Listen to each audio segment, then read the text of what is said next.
May nakikita akong liwanag. May pag-asa bang sumuko na lang si Pastor Kibuloy? Sabi ng kanyang abogado. He requested the President of the Republic to execute a written declaration that he will not be extraordinarily rendered to America. No? So that he can clear his name here. He is not against extradition because there is a treaty. If the extradition would be formally followed, then he may face it. Ang naging maghapon dyan?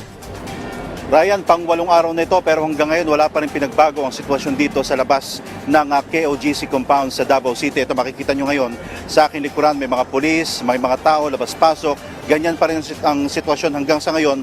Pagod ang makikita mo sa mukha ng magkabilang panig sa mga pulis, sa mga miyembro ng KOGC ni Pastor Apollo C. Kibuloy. Kung pagbabasihan nga ang galaw ng mga tao sa loob at labas nitong KOGC, malayo pa sa finale ang tinatawag na pinakamalaking manhunt operations ng mga otoridad na ikinasa dito sa Davao City. Sa 8 araw na nakalipas, aandap-andap ang tensyon sa pagitan ng mga pulis at mga miyembro ng KOJC. Kung minsan payapa, mas madalas may tensyon.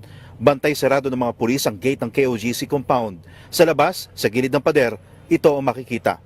Mukha ni Pastor Apollo C. Kibuloy kasama ang 5 pang ibang pinaghahanap din ngayon. So we respect na meron kayong ganito, pero this is a private property.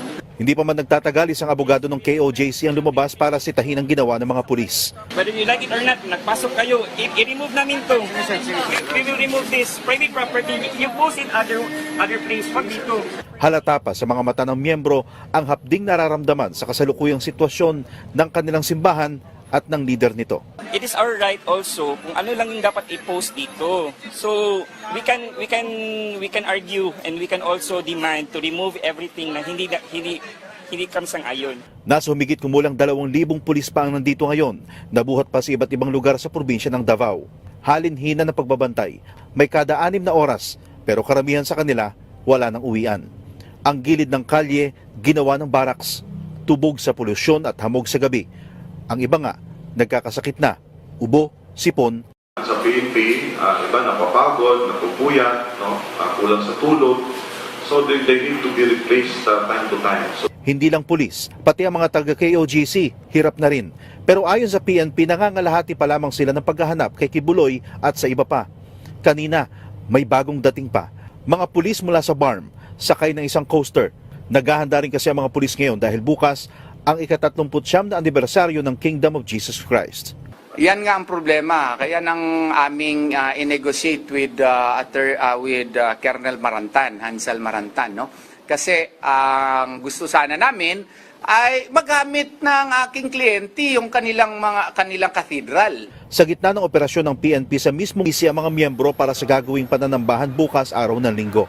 Ang request nila sa PNP, sandaling maklear ang bahay-sambahan at dormitoryo ng JMC na ginagamit ngayon ng mga pulis. tomorrow, kung may agreement po ang dalawang party, no?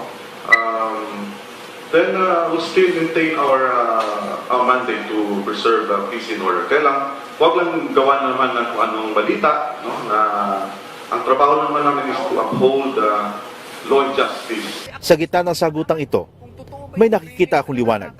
May pag-asa bang sumuko na lang si Pastor Kibuloy? Sabi ng kanyang abogado. He requested the President of the Republic to execute a written declaration that he will not be extraordinarily rendered to America.